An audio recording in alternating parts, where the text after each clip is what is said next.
Dear student, last class के अंदर 12th में शायद मैं आपको डिफेक्ट्स के बारे में बता रहा था कि डिफेक्ट्स इन सॉलिड्स। मैंने कहा था डिफेक्ट्स इन सॉलिड में एक्चुअली में तीन तरह के डिफेक्ट होते हैं। एक होता है स्टिचियोमेट्रिक, एक होता है नॉन स्टिचियोमेट्रिक और एक लास्ट वन आपका आ रहा है इम्प्योरिटी डिफेक्ट। कोई भी पूछे सर इम्प्योरिटी डिफेक्ट का मतलब क्या होता है, तो आपको समझ ही गए होंगे नाम से ही कि जब किसी सॉलिड के अंदर इम्प्योरिटीज ऐड करनी पड़े, that defect is known as impurity defect. Impurity defect क्या होता है बेटा, when a foreign substance added into a crystalline solid, कि जब कोई फॉरेन सब्सटेंस, फॉरेन का मतलब क्या होता है, बाहरी सब्सटेंस, किसमें ऐड किया जाता है बेटा, क्रिस्टलाइन सॉलिड में ऐड किया जाता है। तो when a foreign substance added in a crystalline solid the properties of solids are changed. तो क्या होता है, सॉलिड की प्रॉपर्टी इस कारण से क्या हो जाती है, चेंज हो जाती है। और केमिस्ट्री में इसी को किसका नाम दिया जाता है, इम्प्योरिटी डिफेक्ट का नाम दिया जाता है। मतलब क्या कि सपोज करो आपके पास यहाँ पर कोई प्योर सॉलिड है सिल्वर, मैंने सिल्वर में क्या डाल दिया, कॉपर डाल दिया।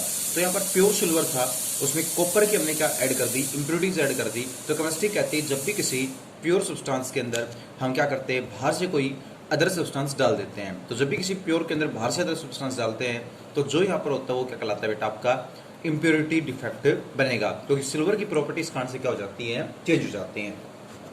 केमिस्ट्री कहती है कि जब भी आप क्या करते हैं, किसी प्योर सब्सटेंस में इम्प्योरिटीज को ऐड करते हैं तो वो प्रोसेस तो क्या कहा जाएगा, द प्रोसेस इन विच, कि वो प्रोसेस जिसके अंदर, the process in which impurities are added, impurities are added into a solid, कि सर वो प्रोसेस जिसमें क्या किया जाता है, एक सॉलिड के अंदर इम्प्योरिटीज को ऐड किया जाता है, इज नोन एज डोपिंग।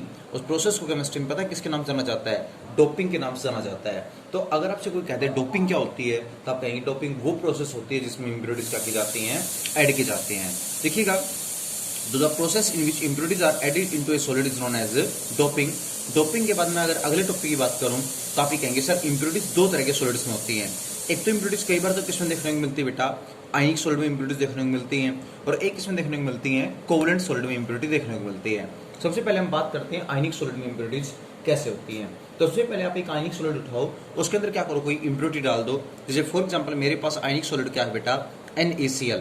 मैं इम्प्योरिटी बाहर से ऐड करूंगा और सपोज करो मैंने इसमें इम्प्योरिटी डाल दी स्ट्रोंशियम क्लोराइड, किसकी इम्प्योरिटी डाल दी, स्ट्रोंशियम क्लोराइड की। तो सॉलिड क्या था पहले उसका, आप देखिएगा तो मेरे पास एक आयनिक सॉलिड था, आयनिक सॉलिड NaCl था। आपको पता है Na पे चार्ज होता है पॉजिटिव, Cl पे नेगेटिव, Na पॉजिटिव, Cl पे negative, Cl negative, Na positive, Cl negative, Na positive. यहाँ क्या आएगा, Na positive, Cl negative, Na positive, Cl negative. ठीक है, और करना चाहो तो Cl negative, Na positive, Cl negative, Na positive. ये मेरे पास एक आयनिक सॉलिड है। दो तरह के आयन है, एक तो Na पॉजिटिव के आयन है और एक Cl नेगेटिव के आयन है। बताओ Na पॉजिटिव कितने हैं, 8, Cl नेगेटिव कितने हैं, 8। काटेंगे रेशियो कितना आ जाएगा, 1:1 आ जाएगा। सर सोडियम क्लोराइड का, सोडियम का रेशियो भी कितना है, 1। क्लोरीन का रेशियो भी कितना है, 1। आप कहेंगे सर फॉर्मूला क्या बन गया, Na1Cl1 बन गया। यह हमारे पास NaCl का सॉलिड था। सपोज करो मैंने इसमें क्या डाल दी, स्ट्रोंशियम क्लोराइड की इम्प्योरिटी डाल दी। अब आपको पता है कि सर एक स्ट्रोंशियम पे चार्ज कितना होता है, 2 पॉजिटिव, और साथ में यहाँ क्या प्रेजेंट है, 2 Cl नेगेटिव प्रेजेंट है। जैसे हम स्ट्रोंशियम क्लोराइड डालेंगे होगा क्या, देखो 2 Cl की जगह तो 2 क्या आ जाएंगे आपके पास, क्लोरीन आ जाएंगे। तो एक इसकी जगह क्लोरीन आ जाएगा, एक इसकी जगह क्लोरीन आ जाएगा। अगर 2 Cl को तुमने हटाकर 2 क्लोरीन डालने हैं तो 2 Cl के साथ क्या हट जाएंगे, 2 Na भी हट जाएंगे। जैसे 2 Na पॉजिटिव हटेंगे, बट यहाँ पर ध्यान से देखो, यहाँ पर तो क्या प्रेजेंट है, स्ट्रोंशियम 2 पॉजिटिव प्रेजेंट है। एक ही कटायन आ पाया, एक कटायन की स्पेस क्या रह गया, खाली रह गया। इसका मतलब हम जब क्या करते हैं बेटा, अगर आपका जो आयनिक सॉलिड है उसे डिफरेंट ऑक्सीडेशन स्टेट या डिफरेंट वैलेंसी की क्या करते हैं, इंप्योरिटी मिलाते हैं, तो यहाँ पर क्या क्रिएट हो जाती है, वैकेंसी क्रिएट हो जाती है। कैसे भैया, देखो तुमने यहाँ पर 2 Cl को हटाकर 2 Cl डाल दी, नो प्रॉब्लम। यहाँ पर आपने 2 Na हटाए बट स्ट्रोंशियम क्या डाला गया, 1, क्योंकि 2 Cl के साथ सिर्फ एक स्ट्रोंशियम एग्जिस्ट करता है। तो एक सोडियम की पोजीशन तो एक स्ट्रोंशियम ने एग्जिस्ट कर ली, बट एक सोडियम की पोजीशन क्या रह गई, यहाँ पर वैकेंट रह गई। तो यहाँ पर हम कह सकते हैं सर कटाइन की क्या क्रिएट होगी, वैकेंसीज क्या क्रिएट होगी, वैकेंसीज क्रिएट होगी। तो यहाँ पर क्या बोला जा सकता है कि when impurities are added into a ionic solid if the valency of impurity and ionic solid are same। जैसे फॉर एग्जांपल तुम यहाँ पर डालते KCl, तो भैया के पे चार्ज होता है पॉजिटिव, सीएल पे चार्ज क्या होता है नेगेटिव। तो वही एन पे चार्ज पॉजिटिव, सीएल पे नेगेटिव, वही के पे चार्ज पॉजिटिव, सीएल पे नेगेटिव। मतलब हम ये कह सकते हैं सॉलिड के ऊपर और इंप्योरिटीज के ऊपर चार्ज क्या है बेटा, बराबर चार्ज है, कोई इश्यू खड़ा नहीं होगा। लेकिन जैसे आप क्या करेंगे बेटा, NaCl के अंदर स्ट्रोंशियम क्लोराइड की इंप्योरिटी डालेंगे, मतलब एक ऐसी इंप्योरिटी डालेंगे जिसमें सॉलिड के अंदर और बेटा इंप्योरिटीज के अंदर वैलेंसी में काफी फर्क हो, तो यहाँ पर हमेशा क्या क्रिएट होती हैं, वैकेंसीज क्रिएट हो जाती हैं। तो रिमेंबर दैट क्या क्रिएट होंगी आपके पास, वैकेंसीज क्रिएट हो जाएंगी। ये हमारे पास क्या था, आयनिक सॉलिड की बात थी। तो आयनिक सॉलिड में जब इंप्योरिटी डाला जाती है, सॉलिड की प्रॉपर्टी चेंज होती है और वैकेंसीज क्या हो जाती है, क्रिएट हो जाती है। इस टाइम पे कैटायनिक वैकेंसीज क्रिएट हुई है। बट कोई जरूरी नहीं है कि बेटा इंप्योरिटी डिफेक्ट सिर्फ किस में हो, आयनिक सॉलिड में हो। इंप्योरिटी डिफेक्ट किस में हो सकता है, कोवलेंट सॉलिड में भी एग्जिस्ट कर सकता है। कोवलेंट सॉलिड में कैसे एग्जिस्ट करता है इंप्योरिटी इफेक्ट, तो सबसे पहले आप कोवलेंट सॉलिड बताओ क्या होते हैं जिनमें कोवलेंट बॉन्ड बनता है। केमिस्ट्री कहती है कि आपकी पीरियोडिक टेबल के जो ग्रुप 14 के एलिमेंट्स होते हैं उनकी वैलेंस सेल में कितने इलेक्ट्रॉन होते हैं, 4। कितने इलेक्ट्रॉन होते हैं, 4 इलेक्ट्रॉन होते हैं। और उनकी टेंडेंसी होती है क्या बॉन्ड बनाने की बेटा, कोवलेंट बॉन्ड बनाने की टेंडेंसी होती है। क्योंकि आपने खुद पढ़ा है अगर किसी चीज में 4 से कम इलेक्ट्रॉन है तो वो इलेक्ट्रॉन्स क्या करेगा, लूज करेगा। अगर किसी चीज में चार्ज ज्यादा इलेक्ट्रॉन तो इलेक्ट्रॉन्स को गेन करेगा। और गेन और लूज के कारण हमेशा क्या होता है, ट्रांसफर ऑफ इलेक्ट्रॉन की वजह से आयनिक बॉन्ड बनता है। बट आपने ये सुना होगा जब किसी के वैलेंस सेल में 4 इलेक्ट्रॉन आ जाए तो ना तो इलेक्ट्रॉन्स को गेन करता है, ना इलेक्ट्रॉन्स को लूज करता है, इलेक्ट्रॉन्स की शेयरिंग करता है। इस वजह से कार्बन ना हमेशा इलेक्ट्रॉन्स की क्या करता है, शेयरिंग करता है। भाई कार्बन 14th ग्रुप का एलिमेंट है और उसके वैलेंस सेल में कितने इलेक्ट्रॉन होते हैं, 4 इलेक्ट्रॉन होते हैं। इसलिए carbon most of the cases में क्या बनाता है, कोवलेंट बॉन्ड बनाता है। तो 14th ग्रुप के एलिमेंट्स जिनकी वैलेंस सेल में 4 इलेक्ट्रॉन होते हैं वो कोवलेंट बॉन्ड बनाते हैं या कोवलेंट कंपाउंड बनाते हैं। 14th ग्रुप के कौन कौन से एलिमेंट होते हैं, कार्बन, कौन सा होता है, सिलिकॉन, कौन से होते हैं, जर्मेनियम। ये सारे एलिमेंट क्या करते हैं बेटा, कोवलेंट बॉन्ड बनाते हैं। हमें इनमें क्या करनी, इंप्योरिटीज ऐड करनी है। तो देखो 14th ग्रुप में आपको इंप्योरिटी ऐड करनी है, या तो इससे बड़े ग्रुप की इंप्योरिटी ऐड करोगे या फिर आप क्या कर सकते हो, इससे छोटे ग्रुप की इंप्योरिटी ऐड करोगे। तो या तो इससे बड़े ग्रुप की इंप्योरिटी ऐड हो सकती है छोटे ग्रुप की। तो या तो इसमें कौन से ग्रुप की इंप्योरिटी ऐड हो सकती है, 14th में 15th ग्रुप की, या कौन सी ग्रुप की इंप्योरिटी ऐड हो सकती है, 13th ग्रुप की इंप्योरिटी क्या हो सकती है, ऐड हो सकती है। तो यहाँ पर हम बात करते हैं कि कौन सी ग्रुप की इंप्योरिटी। सबसे पहले यहाँ पर कौन सी ग्रुप की इंप्योरिटी ऐड की जाती है, 15th की। तो आप पहले सोच के मेरे को ये बताओ कि सर 14th ग्रुप कौन कौन से एलिमेंट होते हैं। 14th ग्रुप में बताया कार्बन, सिलिकॉन और जर्मेनियम जैसे एलिमेंट होते हैं। ठीक है, वैलेंस सेल में कितने इलेक्ट्रॉन होते हैं, अगर 14th ग्रुप है तो वैलेंस सेल में 4 इलेक्ट्रॉन। मान लो आपने इसके अंदर इंप्योरिटी मिला दी, और कौन सी ग्रुप की इंप्योरिटी मिला दी बेटा, 15th ग्रुप की क्या कर दी, इंप्योरिटी मिला दी।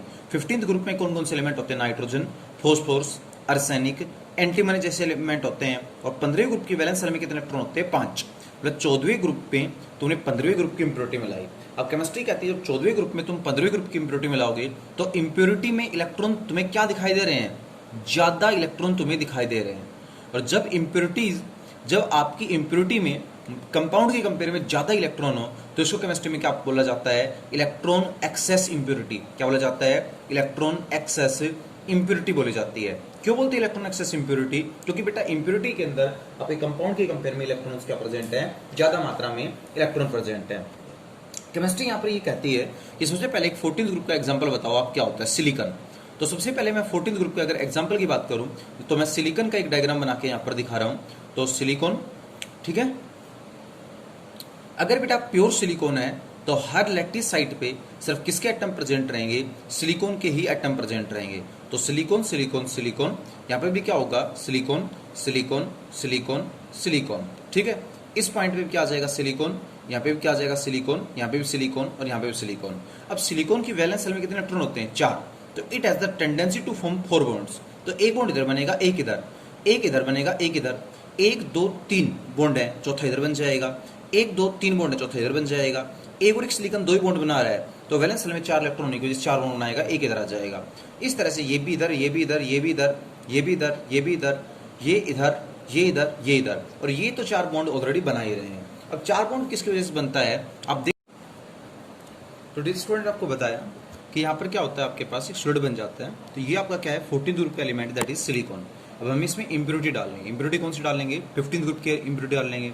सबसे पहले आप देख रहे होंगे सिलिकॉन का एटॉमिक नंबर कितना होता है, 14। वैलेंस सेल में अगर सिलिकॉन का एटॉमिक नंबर 14 तो इलेक्ट्रॉन कितनी होगी, 2 8 एंड 4। तो वैलेंस सेल में कितने इलेक्ट्रॉन है, 4। तो एक सिलिकॉन की वैलेंस सेल में 4 इलेक्ट्रॉन होते हैं, एक इधर, एक इधर, एक इधर और एक इधर, 4 इलेक्ट्रॉन है। इस सिलिकॉन की वैलेंस सेल में कितने इलेक्ट्रॉन होंगे, 4। तो एक इधर एक इधर एक इधर। इस सिलिकॉन की वैलेंस एलिमेंट कितने इलेक्ट्रॉन है? 4। तो 4 इलेक्ट्रॉन होंगे तो मतलब एक इधर एक इधर एक इधर। इस तरह से हमारे पास क्या होता है? सिलिकॉन होता है और इसका पूरा क्या होता है? सिस्टम होता है। अब अगर आपसे कोई भी पूछे, ठीक है ये सिलिकॉन है, इसमें इम्प्योरिटी ऐड करनी है, केमिस्ट्री कहती है कि अगर आपने 14th ग्रुप के अंदर अगर आपने 13th ग्रुप की इम्प्योरिटी ऐड की तो 13th ग्रुप के अंदर इलेक्ट्रॉन कम होते हैं 14th के मुकाबले, इसमें 4 इसमें 3, तो इलेक्ट्रॉन डेफिशिएंट इम्प्योरिटी कहलाएगी। क्या कहलाएगी? इलेक्ट्रॉन डेफिशिएंट इम्प्योरिटी कहलाएगी। और बेटा इसकी वजह से जो बनता है उसको केमिस्ट्री में नाम दिया जाता है पी टाइप सेमीकंडक्टर। किस नाम दिया जाता है? पी टाइप सेमीकंडक्टर का नाम दिया जाता है। जबकि अगर हमारे पास 14th ग्रुप है, इसके अंदर अगर हम क्या डाल दें? 15th ग्रुप की क्या डाल दें? इम्प्योरिटी डाल दें। तो अगर हमारे पास 14th ग्रुप है, इसमें 15th ग्रुप की इम्प्योरिटी डाल दें तो 15th के अंदर 14th के कंपेयर में इलेक्ट्रॉन ज़्यादा होते हैं, तो ये इम्प्योरिटी क्या कहलाएगी? Electron excessive impurity. क्या कहलाएगी? इलेक्ट्रॉन एक्सेसिव इम्प्योरिटी कहलाएगी। और इसकी वजह से जो बनता है वो क्या कहलाता है? N type semiconductor. तो 14th में 13 डालोगे तो पी टाइप, 14th में 15 डालोगे क्या कहलाएगी? एन टाइप सेमीकंडक्टर कहलाएगा। सबसे पहले मैं बात कर लेता हूं कि पी टाइप सेमीकंडक्टर कैसे बनता है, उसकी बात करते हैं। तो मैंने आपको 2 मिनट पहले बताया कि पी टाइप सेमीकंडक्टर तब बनता है जब क्या हो बेटा? 14th में 13th ग्रुप की इम्प्योरिटी डाली जाएगी। तो 14th का मतलब आपको पता ही है कि सिलिकॉन जर्मेनियम वगैरह में 13th का मतलब नाइट्रोजन फॉस्फोरस आर्सेनिक जैसी इम्प्योरिटी डालेंगे। तो सबसे पहले एक काम करो, आप 14th ग्रुप बनाओ। तो 14th ग्रुप का मैंने कोई भी एलिमेंट बना लो, अगर तुम्हारा दिल करे तो सिलिकॉन बना लो, और तुम्हारा दिल कर रहा है तो किसका स्ट्रक्चर बना लो? आप जर्मेनियम का स्ट्रक्चर बना लो। तो सिलिकॉन सिलिकॉन सिलिकॉन, यहाँ पर क्या हो जाएगा? सिलिकॉन सिलिकॉन सिलिकॉन सिलिकॉन, यहाँ पे भी सिलिकॉन सिलिकॉन सिलिकॉन सिलिकॉन। इसमें हमने इम्प्योरिटी डाल दी 13th ग्रुप की। 13th ग्रुप में कौन से एलिमेंट होते हैं बेटा? 13वें ग्रुप में बोरोन, एल्यूमिनियम, गैलियम, इनिडियम, थैलियम, ये एलिमेंट होते हैं। तो चलो तुमने इसमें क्या डाल दी? एल्यूमिनियम नाम की इम्प्योरिटी डाल दी, मतलब सिलिकॉन को हटाया और उसकी जगह किसकी इम्प्योरिटी आ गई? एल्यूमिनियम की इम्प्योरिटी आ गई। अब ध्यान से देखो, पहले तो सिलिकॉन था, यहाँ इसके पास 4 इलेक्ट्रॉन थे, जो चार तरफ कितने बॉन्ड बना रहा था? 4। अब यहाँ एल्यूमिनियम आ गया। एल्यूमिनियम की वैलेंस शेल में सिर्फ कितने इलेक्ट्रॉन होते हैं? 3 इलेक्ट्रॉन। तो एक तो इलेक्ट्रॉन यहाँ, एक इलेक्ट्रॉन यहाँ, एक इलेक्ट्रॉन यहाँ, सिर्फ कितने बॉन्ड बना पाएगा? 3 इलेक्ट्रॉन की वजह से 3 ही बॉन्ड बन पाएंगे। इस पॉइंट पे बेटा कोई भी बॉन्ड नहीं बन पाएगा। अब सिलिकॉन की जगह आया है तो सिलिकॉन वाले 4 बॉन्ड तो बनाने पड़ेंगे। तो क्या करता है एल्यूमिनियम? 4 बॉन्ड बनाने के लिए अपने से नेक्स्ट सिलिकॉन से एक इलेक्ट्रॉन उधार ले लेता है। अपने से नेक्स्ट सिलिकॉन से एक इलेक्ट्रॉन उधार लिया, तो उधार लेके बॉन्ड तो यहाँ पर बना दिया, बट अगर इस सिलिकॉन ने अपने इलेक्ट्रॉन दे दिए तो उस पर चार्ज क्या आ जाएगा? पॉजिटिव चार्ज आ जाएगा। मतलब क्या हो गया कि जैसे हमने सिलिकॉन की जगह पे एल्यूमिनियम डाला, सिलिकॉन का तो वैलेंस शेल में 4 इलेक्ट्रॉन थे, वो तो 4 बॉन्ड बना सकता था, बट हमने उसकी जगह एल्यूमिनियम डाला है, वो सिर्फ 3 ही बॉन्ड बना सकता है, चौथा बॉन्ड नहीं बना पाएगा। तो बेटा एल्यूमिनियम चौथा बॉन्ड बनाने के लिए क्या करता है? किसी अदर सिलिकॉन से एक इलेक्ट्रॉन ले लेता है। सिलिकॉन ने अगर अपना एक इलेक्ट्रॉन दे दिया तो सिलिकॉन पे चार्ज क्या आ जाएगा? पॉजिटिव। तो एक एल्यूमिनियम डालेंगे तो एक पॉजिटिव चार्ज आएगा। और इस तरह से अगर काफी सारे एल्यूमिनियम एज इम्प्योरिटी के रूप में डाल दें तो काफी सारे क्या आ जाते हैं? पॉजिटिव चार्ज आ जाते हैं। केमिस्ट्री कहती है कि जब भी क्या करते हैं, इसको इलेक्ट्रिक फील्ड से कनेक्ट करते हैं, इधर पॉजिटिव चार्ज इधर नेगेटिव चार्ज, तो आपको पता है जो पॉजिटिव हो किस तरफ अट्रैक्ट होता है बेटा? नेगेटिव की तरफ क्या होता है? अट्रैक्ट होता है। और आपको पता है फ्लो ऑफ आयंस की वजह से क्या होता है? करंट पास होता है। तो यहाँ पर क्या बन रहे हैं? पॉजिटिव आयन बन रहे हैं, तो पॉजिटिव आयंस की वजह से यहाँ से क्या होगा? करंट पास होगा। जिसमें इस करंट पास हो वो या तो कंडक्टर कहलाता है या सेमी कंडक्टर कहलाता है। अब जैसे इस सिलिकॉन के अंदर एल्यूमिनियम की इम्प्योरिटी डाली हमने, तो इतना अच्छा करंट तो पास होता नहीं है, थोड़ा बहुत करंट पास होता है। और जिसमें से कम करंट पास उसको केमिस्ट्री में किसका नाम दिया जाता है? सेमी कंडक्टर का नाम दिया जाता है। तो this is known as semiconductor. But याद रखो, सिलिकॉन जो एल्यूमिनियम के नीचे जो सिलिकॉन था उसने भी तो एक बॉन्ड बना रखा था, उसने अपना एक इलेक्ट्रॉन किसको दिया है बॉन्ड बनाने के लिए? एल्यूमिनियम को दिया है। अगर सिलिकॉन ने अपना एक इलेक्ट्रॉन दे दिया तो सिलिकॉन पे यहाँ पर क्या रह गई? खाली जगह हो गई। और चार्ज कैसा आ गया? इलेक्ट्रॉन देने की वजह से पॉजिटिव चार्ज आ गया। खाली जगह को केमिस्ट्री में पता है किसके नाम से जानते हैं? होल। किसके नाम से जानते हैं? होल के नाम से जानते हैं। तो यहाँ पर क्या बन गया? खाली जगह का मतलब पॉजिटिव होल बन गया। तो केमिस्ट्री कहती है कि जब भी हम क्या करते हैं, जब भी हम 14th ग्रुप में 13th ग्रुप की इम्प्योरिटी डालते हैं तो 13th के अंदर इलेक्ट्रॉन्स होते हैं कम। तो इलेक्ट्रॉन्स की पूर्ति करने के लिए क्या होता है? यहाँ पर एल्यूमिनियम सिलिकॉन से इलेक्ट्रॉन ले लेता है, तो सिलिकॉन में खाली जगह रह जाती है, मतलब क्या बन जाता है? होल। और चार्ज कैसा आ जाता है? पॉजिटिव। जो ये पॉजिटिव चार्ज का होल बनता है, इसकी वजह से करंट को पास करता है, और करंट पास करे तो क्या कहलाएगा? सेमीकंडक्टर। अब बताओ करंट किसकी वजह से पास हो रहा है? पॉजिटिव चार्ज की वजह से, और पॉजिटिव का पहला लेटर क्या होता है पी। इस वजह से इस सेमीकंडक्टर को पता है किसका नाम दिया जाता है, पी टाइप सेमीकंडक्टर। किसका नाम दिया जाता है, पी टाइप सेमीकंडक्टर का नाम दिया जाता है। लेकिन अगर आपसे कोई पूछे ठीक है ये तो पी टाइप सेमीकंडक्टर है, आप ये बताओ एन टाइप सेमीकंडक्टर क्या होता है, तो आप बात करेंगे आज एन टाइप सेमीकंडक्टर की। तो देखिएगा एन टाइप सेमीकंडक्टर क्या होता है। केमिस्ट्री कहती है कि अगर एन टाइप सेमीकंडक्टर की बात की जाए तो आप जब 14th ग्रुप में किसकी इम्प्योरिटी डालते हो बेटा, 15th ग्रुप की क्या करते हो, इम्प्योरिटी डालते हो। तो 14th ग्रुप में कौन से एलिमेंट होते हैं, कार्बन, सिलिकॉन, जर्मेनियम जैसे एलिमेंट होते हैं। और यहाँ पर कौन सा एलिमेंट होता है 15th ग्रुप में, नाइट्रोजन, फॉस्फोरस, आर्सेनिक और एंटीमनी जैसे क्या होते हैं, एलिमेंट होते हैं। हमने 14th ग्रुप उठाया, उसमें 15th ग्रुप की इम्प्योरिटी हमने क्या कर दी, ऐड कर दी। तो चलो ऐड करवा के देखते हैं। सबसे पहले 14th में अगर तुम्हारा मन करे तो जर्मेनियम को उठा लो, और मन करे तो तुम्हारे किसको उठा लो, सिलिकॉन को उठा लो। उठा लिया तो मान लो मैंने सिलिकॉन ले लिया।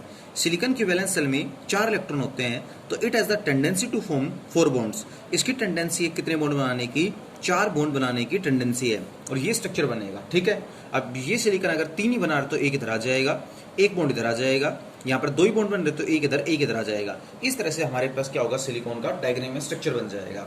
अब यहाँ सोचने वाली बात क्या है, हमने इस 14th ग्रुप में कौन से ग्रुप की इम्प्योरिटी डाली है, 15th की।